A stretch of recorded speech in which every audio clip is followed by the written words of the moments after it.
The next session is a little bit about Canada's role in lunar exploration. We'll be joined by lots of amazing, or a few amazing speakers, and an amazing moderator alongside those amazing speakers. I'd like to introduce the moderator. Zhao Chen completed her master's in space studies with a thesis program at the International Space University in France.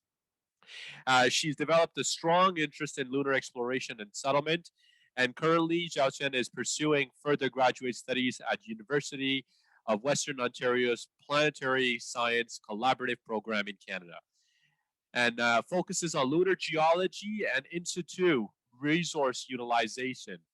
Zhao Chen completed the Master's Space Studies with a thesis, and without a further ado, before I repeat Zhao Chen's biography again, I'd like to introduce Zhao Chen to the floor. Zhao Chen, the floor is yours. Thank you, Hussein. And hi, everyone. Good morning, good afternoon, good evening. And I'm really excited to be moderating today's panel. So we have three panelists joining us today. Let me just briefly introduce themselves in alphabetical order. Our first panelist is Upasana Dasgupta. She is an Aaron J. Arsenault Doctoral Fellow at the Institute of Air and Space Law, McGill University. Her doctoral thesis topic is Preventing Collisions in Outer Space Towards Better Implementation of International State Responsibility, which she is writing under the supervision of Professor Ram Jaku.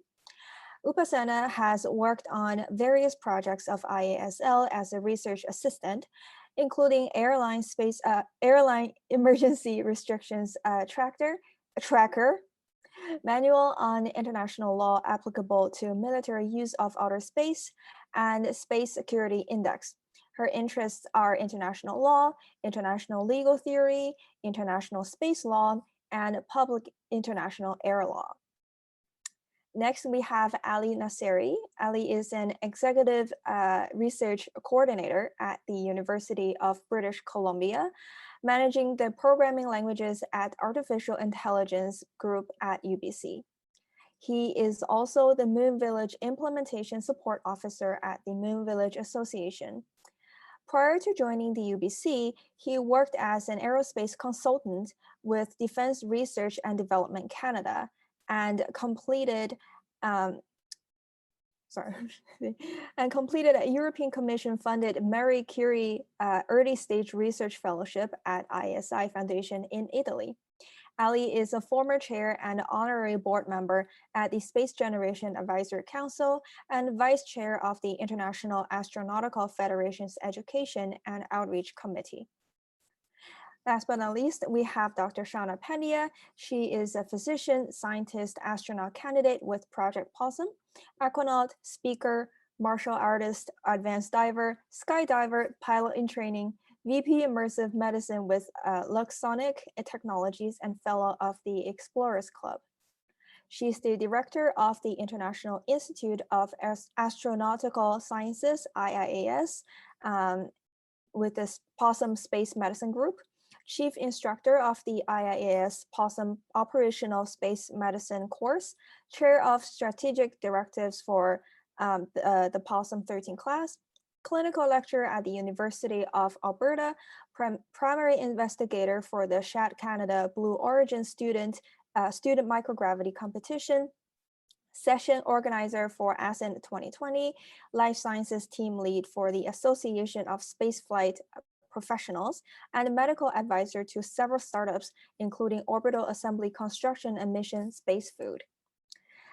So as you can see, we have three panelists from three different backgrounds, and we have a space law expert, we have an AI expert, and we have a physician here, and I'm from a geology background. So today's panel is not going to be just talking about what lunar exploration is about or why are we going there. I have prepared a list of questions for our panelists, and at the end, we welcome all the attendees to share their thoughts, to answer some of my questions or answer your questions. For your questions, please use the Slido link that Hussein just posted in the chat box. And without further ado, I would like to start with my first question here. So just since it's the beginning of the panel, so I want to ask the panelists that, in your opinion, what is the importance of exploring the moon for humanity in general and for Canada?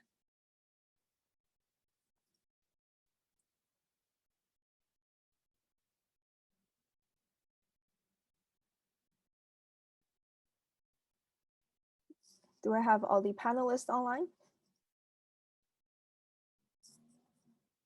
I cannot unmute.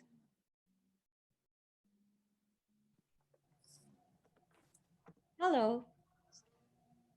Hi, Ziochen. Thank you for the introduction. I and It's really great to see all the participants and the panelists, and good to see you, Ali. Uh, mm, so the question is that whether exploration is important, and the it is of course important because of various reasons. First, importantly, national prestige, but that is how space exploration began, and that is why it is important. But now I think we have gone beyond that. It is not just about national prestige, it is also about commercial benefits that are there, and also it will benefit humanity in general, because the earth might just get overpopulated, and we may need other resources. But that said, I would still say, I was looking at the Artemis Accords and the Artemis Program document of the U.S., and one of the line that struck me is that it said that it is about the American leadership. And so, I mean, it struck me that even in 2020, national prestige is so important. So I guess we can go in order. Thanks, Johnson, for the introduction. Um, in 2014, we did a survey, and this was a redo, I guess, in a way, of surveys that were done in the 1980s and 1970s, I guess, on motivations for space exploration. And I just kind of wrote down a couple of the top picks: advances in science, spin-offs, technologies that we can bring to Earth, space settlement, new energy sources, and long-range unexpected benefits were the top choices. And what Upsana just said was right. In the old surveys that they did, one of the high priorities was national pride, and that went lower in the survey that we did later. But I think for me, one of the most important aspects of space exploration that I think plays the most role, probably in my life, it played the biggest role, is inspiration. So if you think of explorers of the past and the fact that they went into the unknown, if we think of Captain Picard of Star Trek and him going into the unknown and we going with him, that type of inspiration really helps us, even if we don't work in the space sector, to push ourselves to go beyond what we usually do, and is what leads to innovation in other sectors even outside of space. And I think that's one of the most important aspects of space exploration, in my opinion.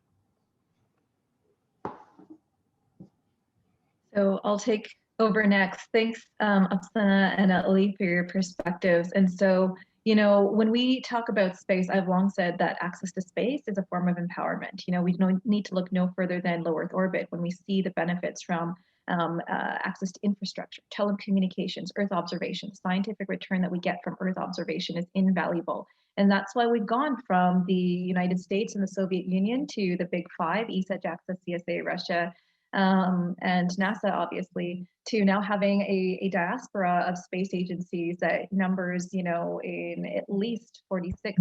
I've heard 46 to 80 at last count. So when we extrapolate that to the moon, I would like to build off what the other two panelists have said. It's not just the national prestige, but it's the scientific return, it's the exploration, it's the survival aspect. Certainly, we often say in the space world, the dinosaurs didn't have a space program. Where are they now, right? And so it's more than that, right? Because we can't simply justify to our shareholders and our taxpayers the national prestige aspect if they're not getting return. So like Ali said, the knowledge return to Earth, just technology transfer. And then, of course, in 2020, when we thought we might have moved past international strife, and we're seeing a resurgence of that, the emphasis on international collaboration, cooperation, and the building of goodwill, as well as figuring out a way to use space productively and peacefully. These are all imperatives, and Canada has certainly made its reputation as a leader in various aspects. And I know you're going to ask us about that, so I won't get too much into that. All right, thank you to our panelists. And Dr. Pandya, I noticed that in your background, you have some astronaut books. And I think the first one, the closest one that I can see is that Defying Limits by Dr. Williams? Yeah, so so he's been to my university a couple times and giving us talks, and he's shared so many fascinating things about his journey of being an astronaut. And defying limits, I think, is really one of the most important kind of reasons why we explore space, and just to test how united that humanity can be. So yes, thank you very much. Our Yeah, so for if anybody just joined us just now, please use the Slido link that Hussein posted in the chat box for your questions, and you can also upvote other people's questions if you want them to be answered first. Let's move on to the second question that I have prepared. So Canada is known for space robotics, and we have contributed two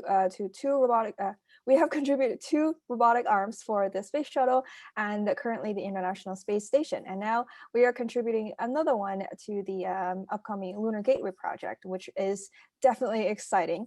But since we have our panelists from other backgrounds, I want to ask them, what are some other ways that you think Canada can also take leadership in lunar exploration, whether within Lunar Gateway project or in the future if we have our own lunar exploration programs? So if we are going in order, so as you and Shauna both said that actually Canada is emerging as a leader in outer space because of its actions. For example, in the long-term sustainability guidelines that came in last year, yeah. Uh, Canada was one of the key motivator for it coming into force, not forced, coming into it being adopted. So it was a key motivator in the negotiations, and it played a great role. So Canada has been playing great role in multilateral forum in space negotiation. So that is one thing. And of course, the Canadarm and the Canadarm 3, I mean, those are really great things that Canada has been contributing, and it's really great that I mean, ISS really it's one of the key components of ISS at the moment, and I'm sure it's going to be a key component of the Lunar Gateway. But then I somehow feel that Canada could imagine itself a far more bigger player than it is at the moment, because I mean, of course, a lot of the Canadian policies are tied to other countries, and in those countries, if there is a change in the leadership, there is an issue. The I mean, with the change in leadership, the policies also change. So maybe have, for example, UAE started its independent deep space exploration. So maybe if not moon or Mars, maybe asteroid traveling can be done, or something like that. I wanted to recommend Shauna to go next, so she's not last every time. Thank you so much, Ali. I definitely have thoughts on this. I was once at CSS many, many years ago when we were allowed to meet in person still, and Marc Garneau was the keynote speaker for the dinner, and he said something that still sticks with me to this day. And he said that you will never get as much bang out of your buck out of any space agency as you will from the Canadian Space Agency. And it's not just robotics. Canada has so much to offer in terms of leadership, especially as we look towards international collaboration beyond low Earth orbit. I'm obviously biased, but I will always, always, always advocate for operational space medicine. We have the brain power, we have the expertise, we have the remote rural populations here in Canada that we have to serve in resource limited locales. And we should take that role, and we should embrace it and become those leaders on helping develop those protocols, developing those countermeasures. We know that space is about to get exponentially harder as we have to mitigate the issues with radiation, with altered gravity environments. We know a lot about 0G and we know a lot about 1G, but we don't know a lot about 16G. So that's an opportunity there. Scientific return, robotics, scientific instrument development, research. But if you asked me to hang my hat on something, it would be operational space medicine. We've proven our capacity in the past, and the moon is yet another test bed for that. So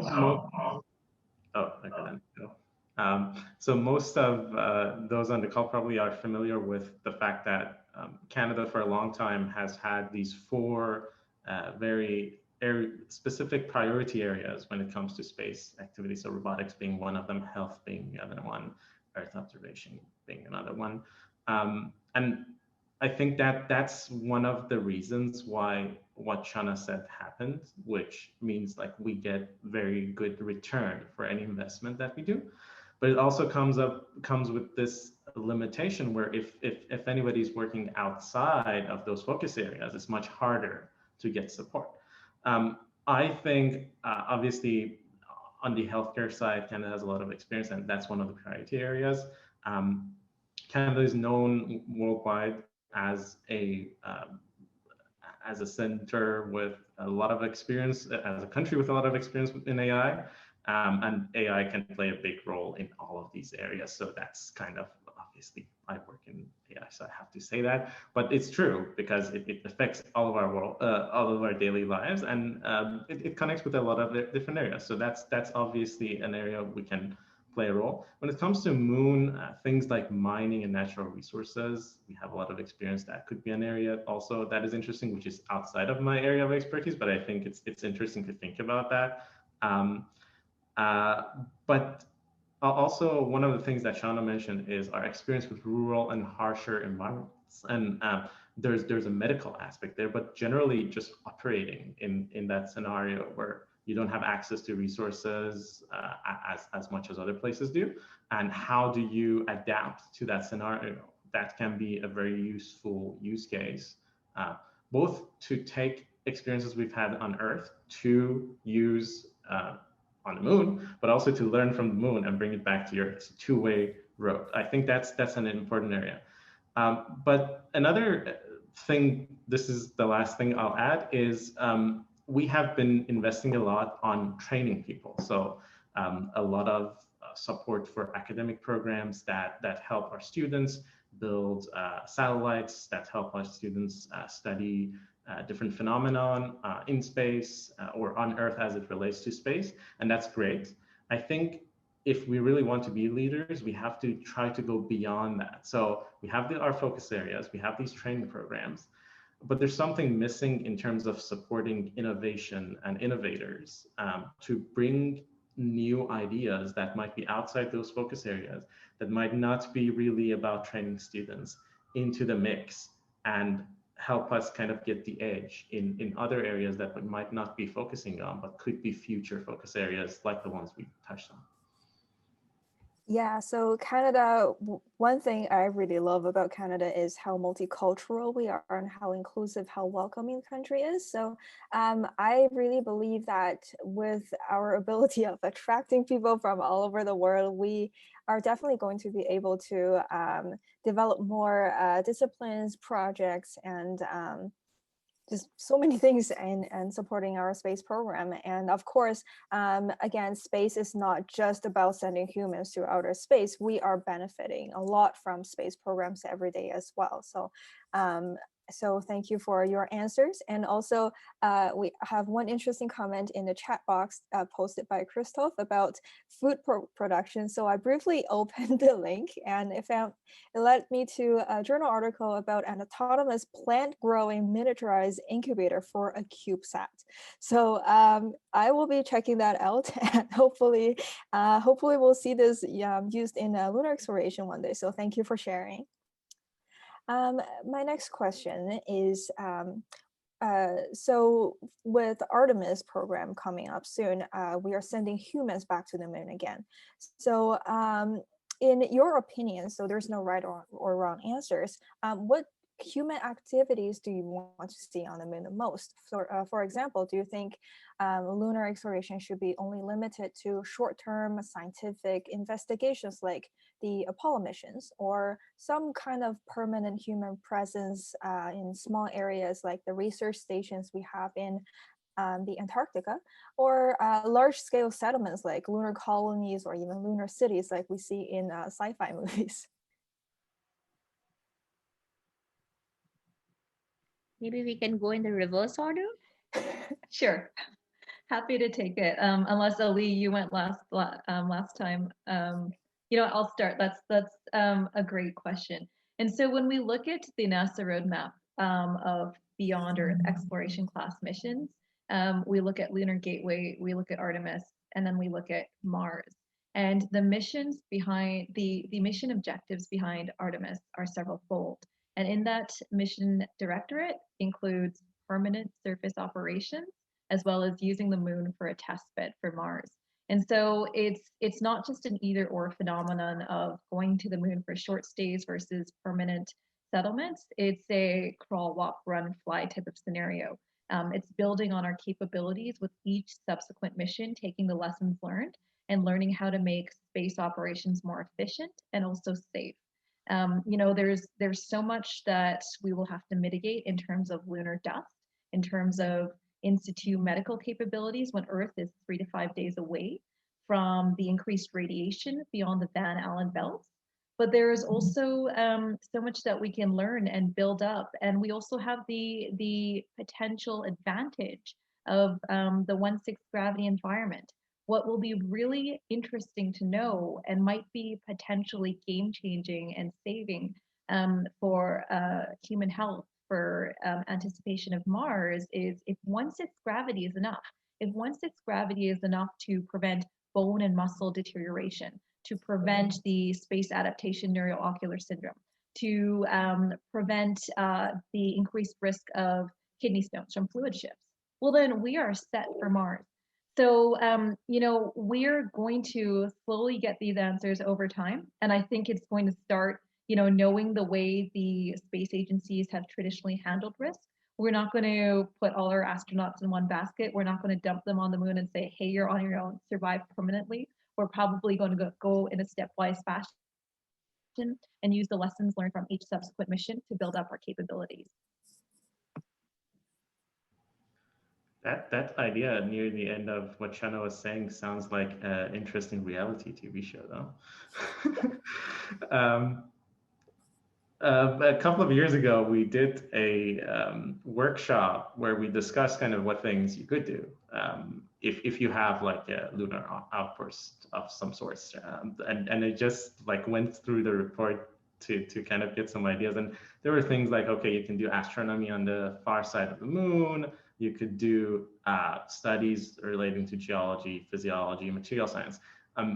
Always some of these we can do robotically. So if we're talking about human space exploration, obviously the physiological and psychological aspects are a big part. I think one of the most interesting aspects of working on a space on the moon, if we're thinking of long-term space exploration goals for humanity, is really learning better how to work in a really harsh environment beyond what we usually test here on Earth in our different research stations, right?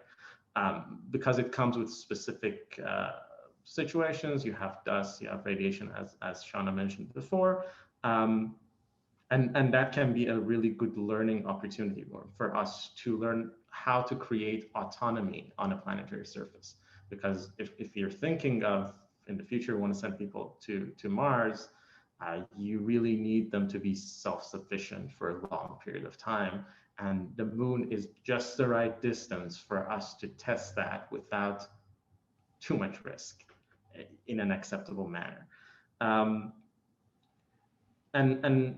I think in the end of the day, I really like this idea of it, like if we're talking about what I want to see, I would like to see us having a lunar outpost on the surface and one in orbit, because we can then test different things from a scientific perspective, and really push forward toward that goal of, okay, if we want to go to Mars, or if we're going to go beyond Mars, what things would happen, and study those in a real environment, and go beyond what we can really learn on the surface of Earth. I think I would actually, whereas I agree to, I mean, of course, what was said, but I would bring a different angle. And that is, if we are planning, of course, we will build on what is done on one mission to another.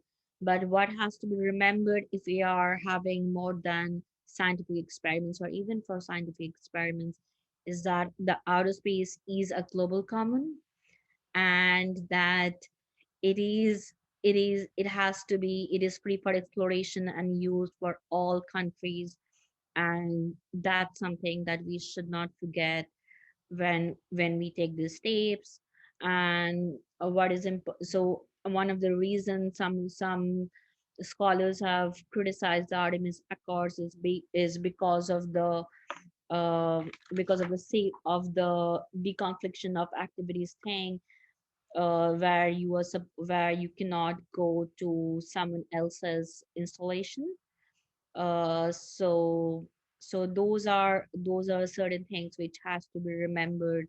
Those principles that outer space treaty, I mean, almost all these countries which are space powers right now are parties to the outer space treaty and the other outer space laws, international law treaties.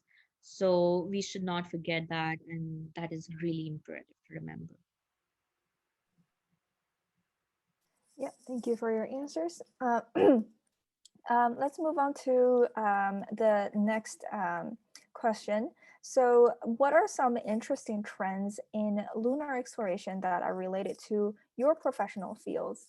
Because again, we are from, like I myself, I am from a geology background, so I know things more related to lunar rocks or lunar soil, but I probably don't know much about, do we have anything related to lunar exploration law or AI derived technology or anything about life sciences, for example. So if you know anything interesting, please share with us. Ellie, why don't you take this one first? Oh, okay, sure. My field, to characterize my field is a little bit hard because I'm a physicist and an aerospace engineer and I work in AI. So, but or anything that you want to share, basically. I was trying to think about some of the interesting challenges. And I remember when I was doing my PhD, we had some of our students that were also in physics studying radiation effects, and how radiation interacts with structures and then interacts with the people that are there, which was an interesting problem for me. And there's still a lot of work going on in that area, because obviously it affects the whole, wherever we want to go outside of our planet, we would be having that problem. On our side, where we were studying material science, one of the interesting things was, okay, we were studying magnetic materials, and one of the really interesting things about magnetic materials is radiation has weird effects on them. And when you use them in devices, as usually with electronic devices, you might have effects that you don't want. With the devices that we were working on, which are magnetic, we actually use radiation to tune them. What happens if you put these devices then on a planetary surface? It's not known. It's not something that has been studied, but that's an interesting physics problem. I think on the AI side, we have developed a lot of algorithms that can support us on Earth. Things like, identifying something in an image, classifying images, but also like driving autonomously. I think one of the really interesting areas, which this was also a discussion we had at one of the Canadian Space Agency forums and then with JAXA later, was can we use AI to really support a crew? And when I say support a crew, I'm thinking I am not going to have a medical officer that is an expert in everything and can every day go and talk to everybody and monitor them every minute.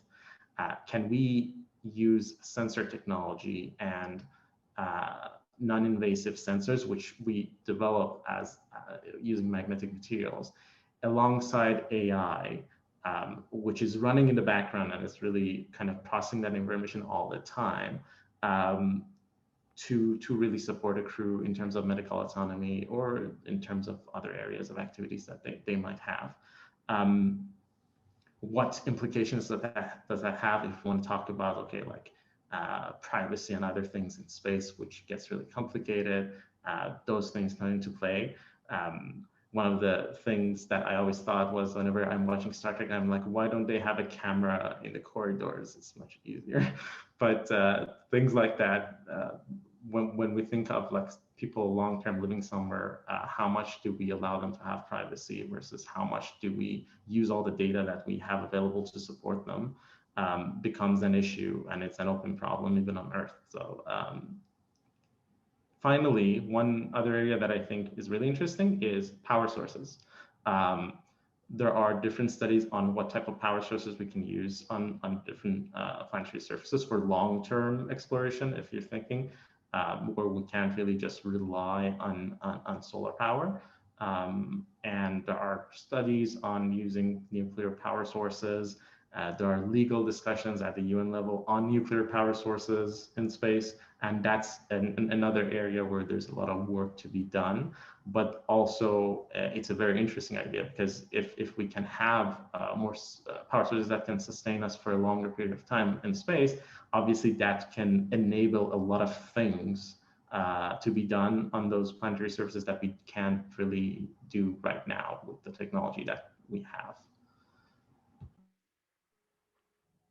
So maybe I'll pick up where Ali left off, because AI is your field, and I'm so glad that you brought in the medical aspect of it, because the trends that we need to see for successful permanent surface operations relate to increasing our autonomy. And so that involves looking at the enabling tools, technologies, approaches, selection, and training. So, taking all of those in turn. This starts at selection. We've talked about the right stuff. You can see the book behind me. How does that need to change as we go for increasingly longer distance and longer duration missions? Does the personality profile of the astronaut that we put on the moon differ from that we put on the ISS versus Mars? Does the training need to change? Ali hit this on the head. Right now on the ISS, we have a CMO, a crew medical officer, with 40 hours of training on top of everything else. For the moon, is that enough? And even if you do have a full-on physician, what happens if the physician is the one injured? And every physician will easily tell you their skill set isn't knowing everything there is to know. Medical data and our knowledge set is changing too rapidly. We need to know where to find the data. So having AI as a supportive decision-making tool in that respect will be critical. Other challenges are the enabling technologies. So for example, you heard in my introduction, I work with Luxonic Technologies. Our job is to make immersive medicine for medical training and education, both for exploration class missions and on Earth, because you do not want to practice an IV on Earth 6 months before you leave, and then have the next time you practice it while you're trying to start it in your colleague. So you want to have a way to practice your procedures. You also want to know how you can pack for the moon. Right now, the medical allowance, the space allowance for the moon is 30 pounds. And that includes all of your medical capabilities. So we need to think about making things smaller, lighter. Ali talked about the power source. And then we also need to know what we're packing for. What is most likely? What is the risk of radiation injury? If we're going to be doing surface EVA, what is the risk of trauma? And then how do we deal with that? And then how do we make ourselves capable in terms of prolonged field care, knowing that Earth is days away, in that if something catastrophic happens, we need to either have the capability to stabilize and then transport over days, or we need to make some very difficult decisions about if something catastrophic happens, except that we don't have the capability for advanced life support. Um, and then coming back to the question of trends, is I hope it's becoming apparent is that these aren't just space questions, these are remote and austere environment on Earth questions. So when we talk about Canada's Arctic, when we talk about remote and rural villages in Kenya or India, when we talk about advanced capabilities for the Antarctic, where we don't have medical evacuation capabilities for months out of the year. So these are the trends that I'm really excited about and are also, I think, showstoppers and deal breakers for as we talk about permanent off-world capabilities from a medical sense. Um, Sorry, I'll just take a second. Um, While we wait, yeah, maybe I wanted to just touch on something that Shana was talking about the autonomy part.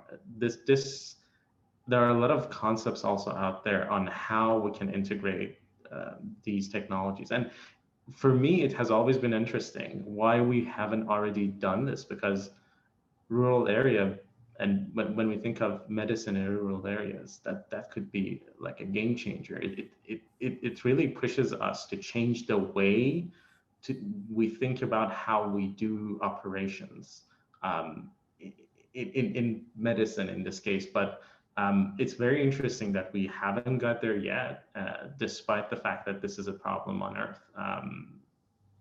There are a lot of concepts on it though, which is a good thing. And I think the Canadian Space Agency had one of the companies, I think it's ADGA, develop a concept for how this could be done in future lunar missions a couple of years ago.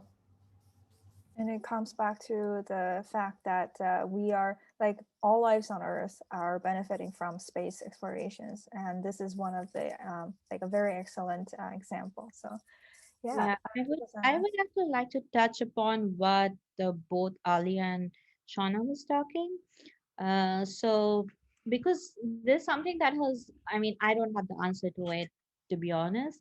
But I mean, because when you go on outer space, right now the jurisdiction you have your country has personal jurisdiction over you generally, unless you are in a particular module of ISS. In that case, the I mean, the country whose module it is has territorial jurisdiction, except territorial kind of a territorial jurisdiction over you.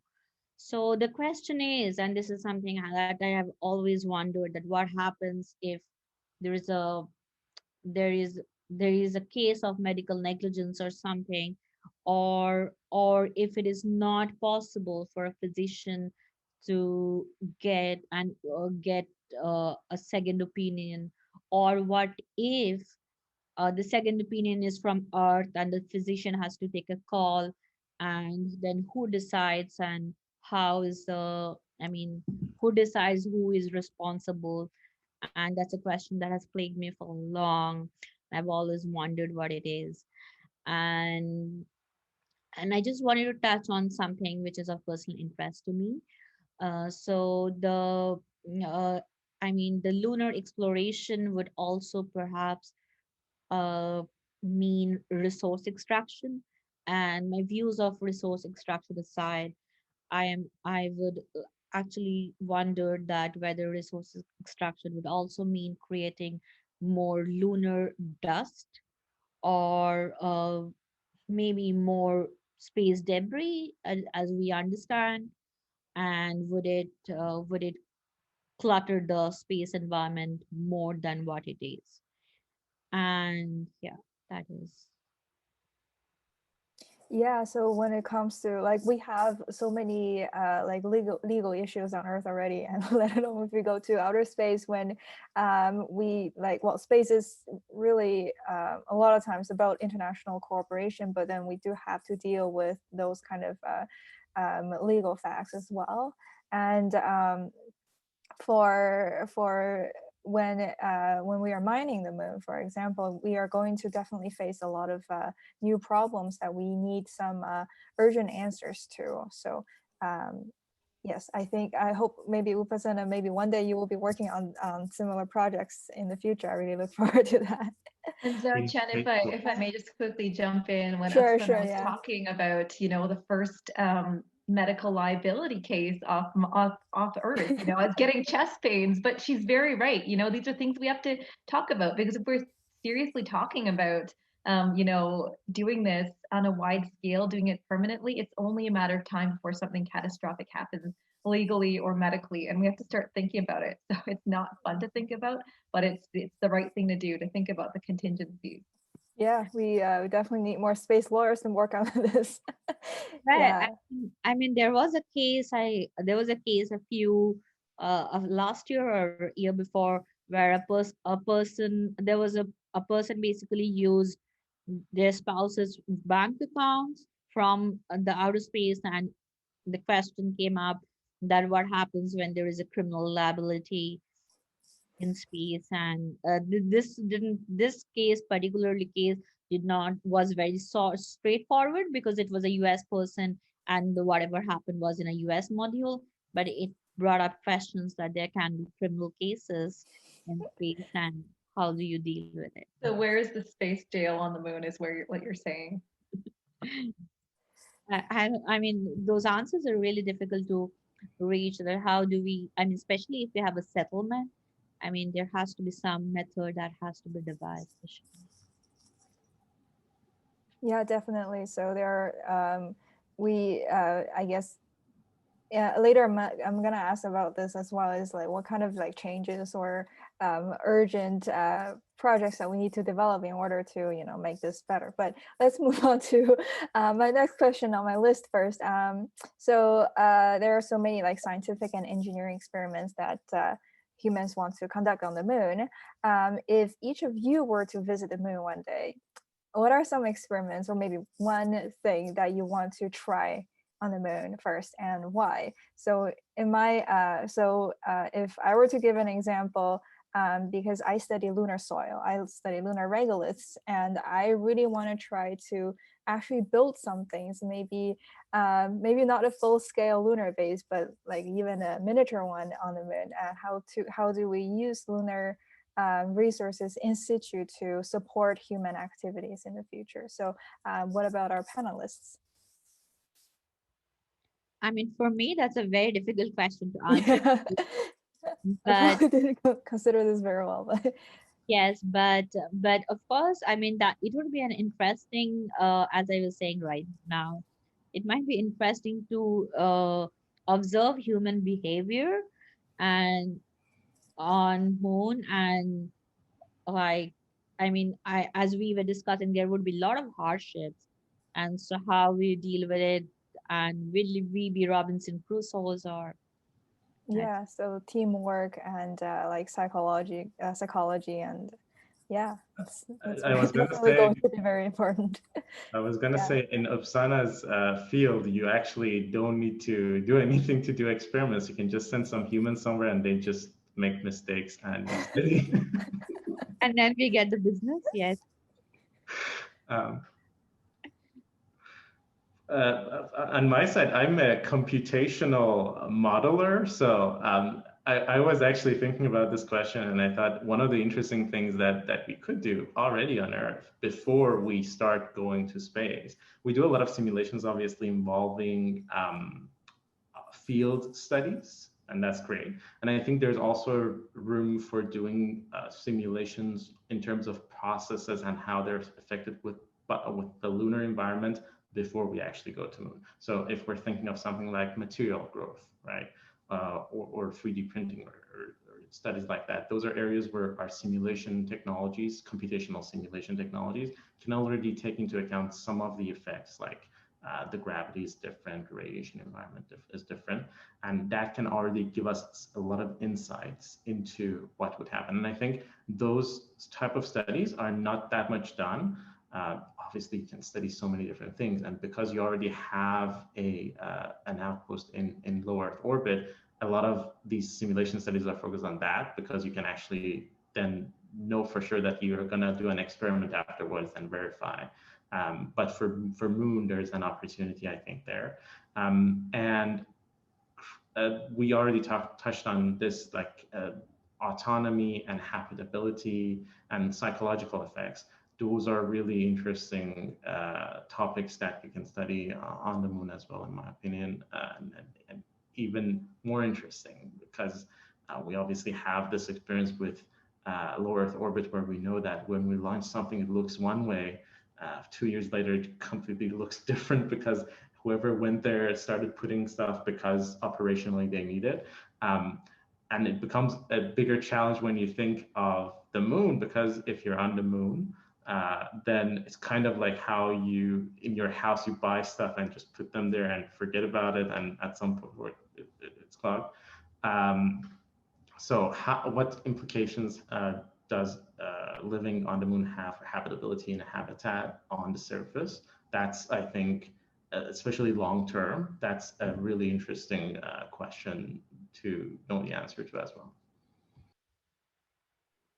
So for me, the experimental approach is threefold. Personally, I want to try increasing my jump height sixfold, because I think that would be fun.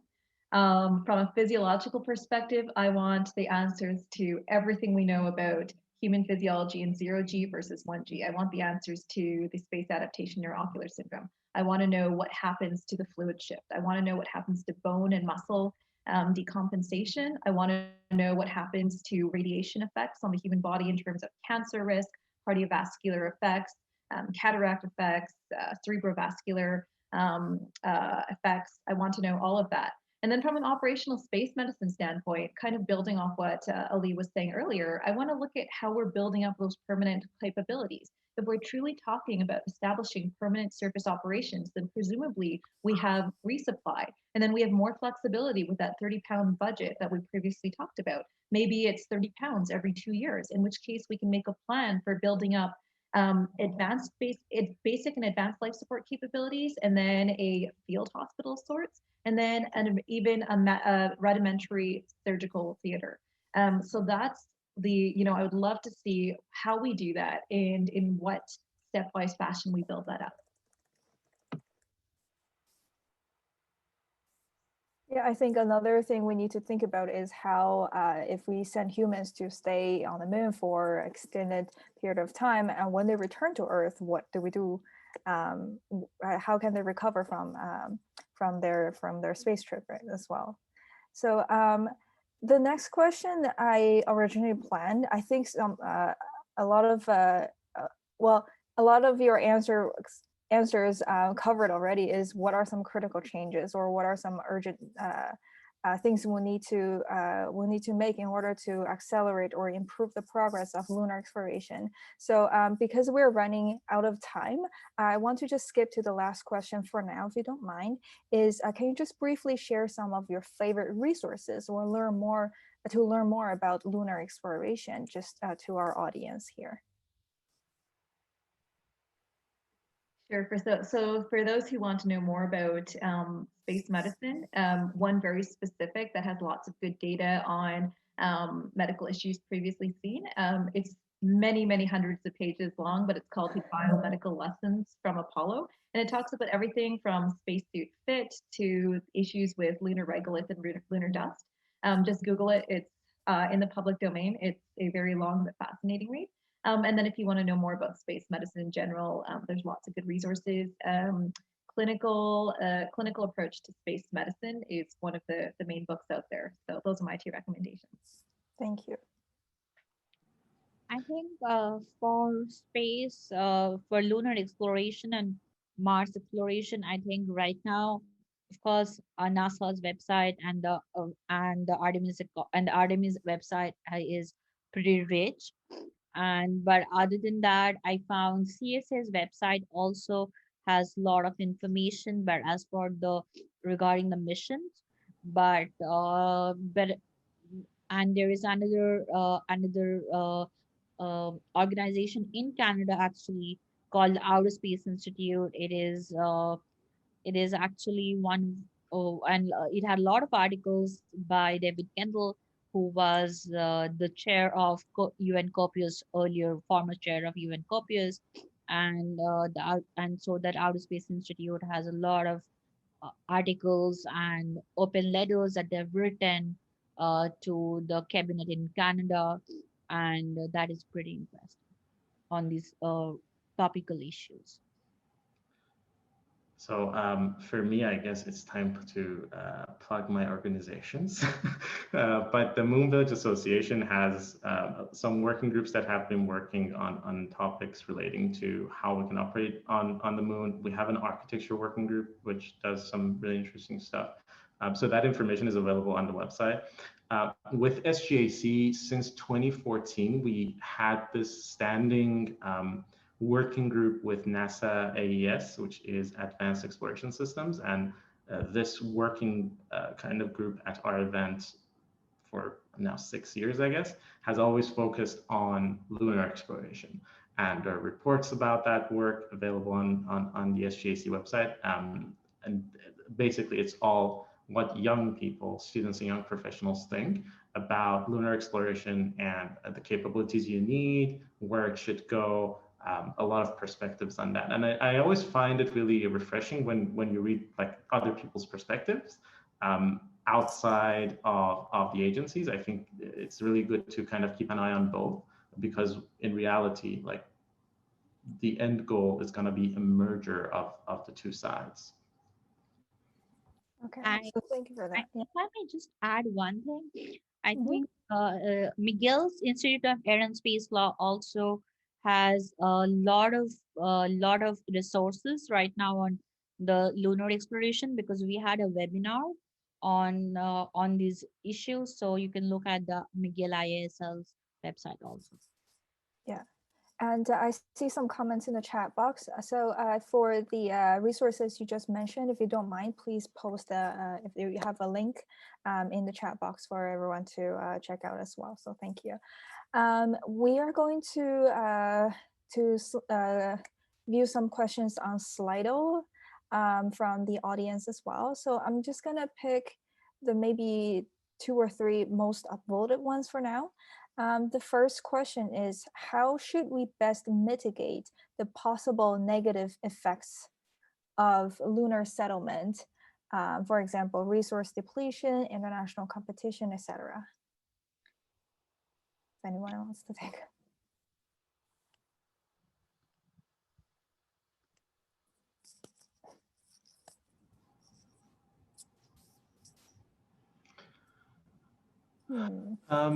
I think this is an interesting question, but it's a really long-term question. It's one of those questions which we can't really answer right now because we haven't operated in that environment. And it's always good, obviously, to think about risks, and that's one of the risks that can happen.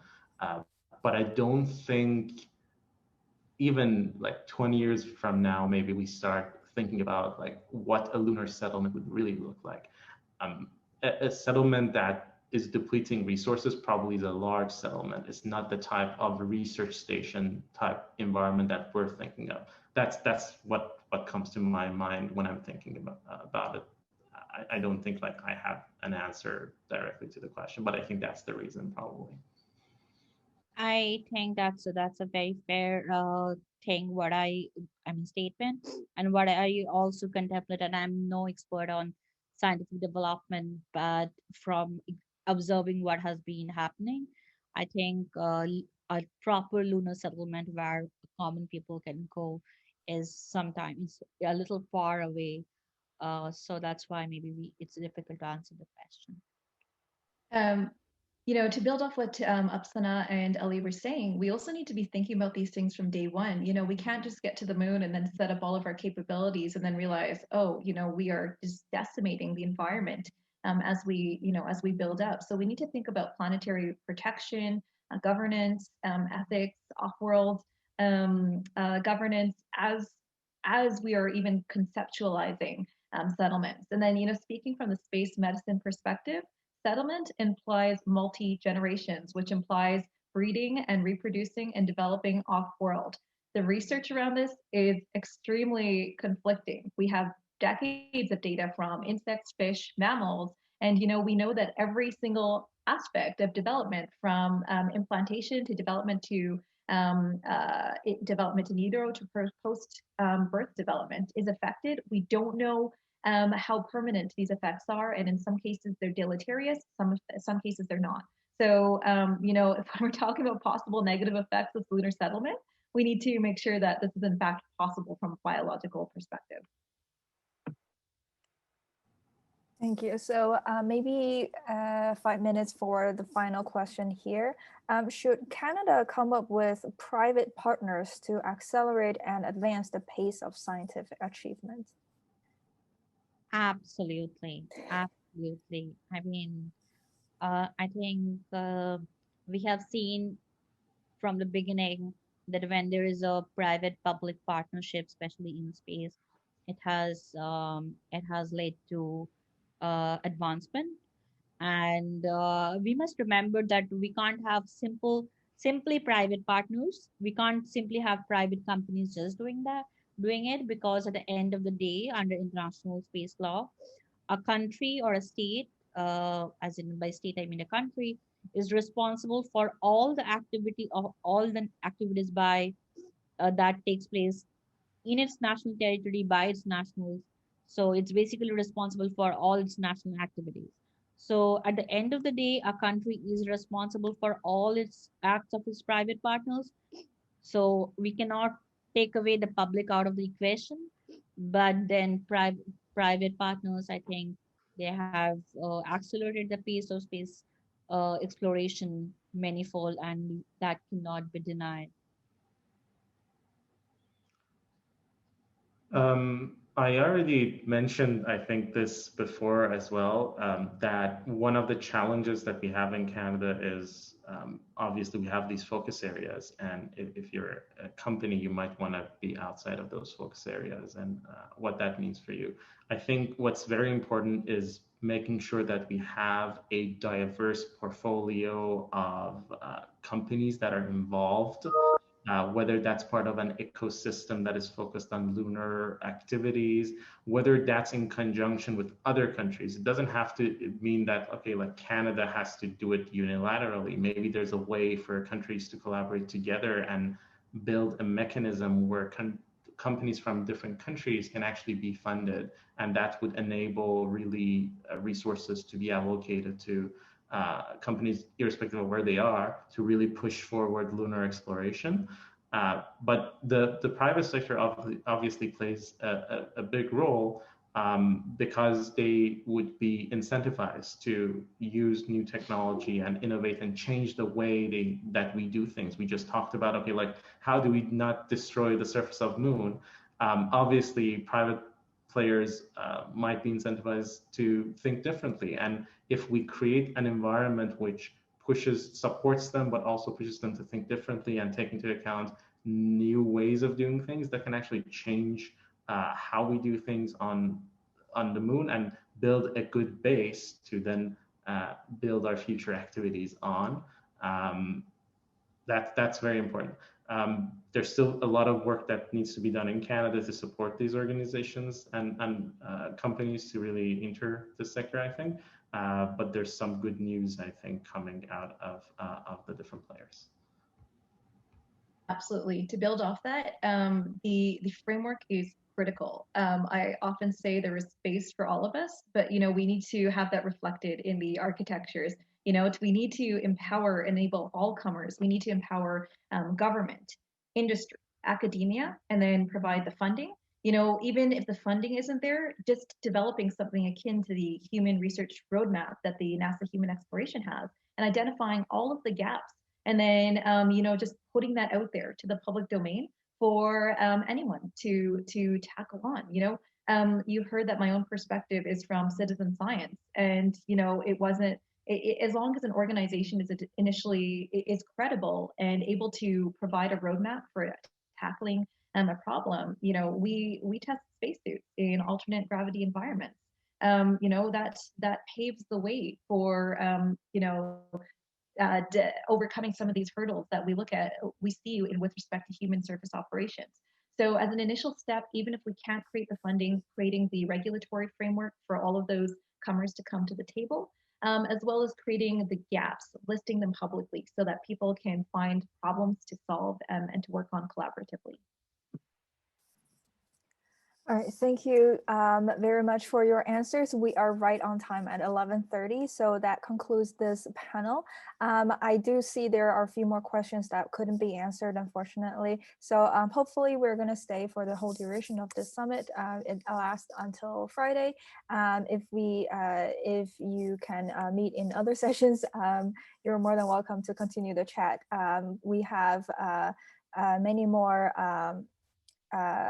sessions planned about not just lunar exploration, but also just in space exploration in general. So hopefully we're going to continue the discussion. So back to you, Hussein.